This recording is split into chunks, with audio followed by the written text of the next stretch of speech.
The idea is that like teal is happening like right now. That's like what I'm arguing essentially. That's my thesis, I guess. That this is like something that's slowly like spreading across the planet and is already like pretty well established in certain areas. And I think that some of the ideas in this can help us with our activism. But I wanted to hear from you all about some assumptions.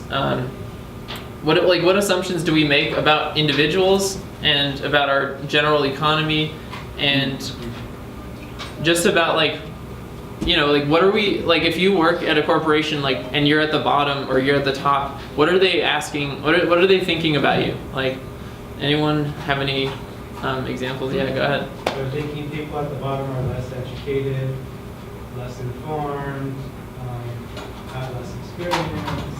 For sure, yeah. Your value is based on what you can do versus Right? who you are, I guess. For sure. Laura? There's an assumption that ownership is a thing. Right. Ownership of what? Anything. Right. Cool. Property, yeah. So I have some more specific things that I wanted to get into, and that so we're assuming that people are lazy, self-interested, uneducated, right? That we can't trust them to make decisions. All of these things. Bosses are really good at making decisions. They're unique and we can't replace them, and they're really accountable people, and that they deserve more compensation than others, and that they're more valuable than others. And just as a broad economic system, that the idea that unlimited growth is something we can do is, it's just it's an assumption. We're assuming that, and it's obviously not true. We live on a finite planet. And so I explored this idea through, what's his name? His last name's Eisenstein. He wrote a book called Sacred Economics. And one of the ideas that I thought was really interesting is this idea of a negative interest economy. So if we look at a positive interest-based economy, I'm going to go a little faster because I'm running out of time, but so if we look at a positive interest-based economy, your money basically, you're incentivized to hold on to your money and save money. People have a lot of good associations with the word saving, but it ends up with a lot of this money being locked into these places, and it's not actually being it's not being integrated into the economy. It's just sitting in a bank account. It's the economy itself is not being used very much. There's so much more that could be going on, but there's people suffering, but people are just sitting on their money.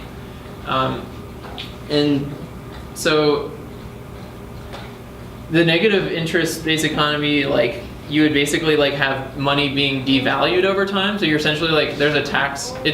Maybe tax is a negative word, but there's this idea that money would devalue over time, so people are incentivized to give it out and hey, you need to do something, here, yeah, have some money, and essentially this is one of the interesting ideas that I thought was a good proposed solution. Not on its own, but I think it's an interesting way to think about these things. So just to kind of step back from the abstract ideas that we're kind of talking about, I really wanted to get down to some practical things that I recommend. And I don't really have much time, so I'm just gonna I really recommend nonviolent communication.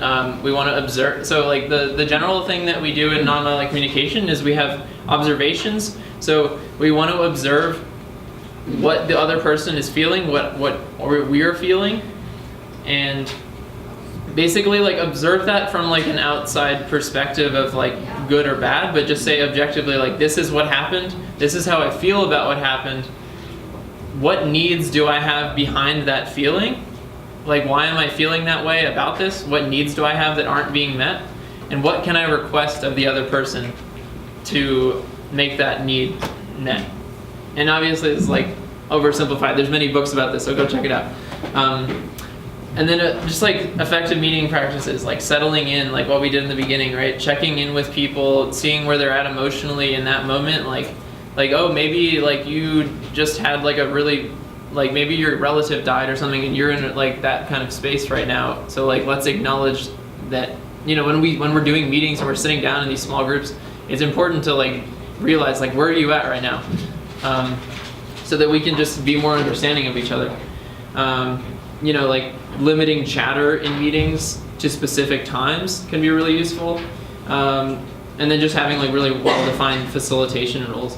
And then the last thing here, Holacracy is a huge kind of management system that Zappos is one of the companies that uses this, but they basically teach organizations how to do self-management, how to actually like implement a system where there are no bosses or managers, because that's like such a like whole like what like people didn't even know that's like possible. And there's organizations doing this like with thousands of people in their groups, and I think it's pretty amazing. And this is like one of the resources to check that out. So yeah, thank you.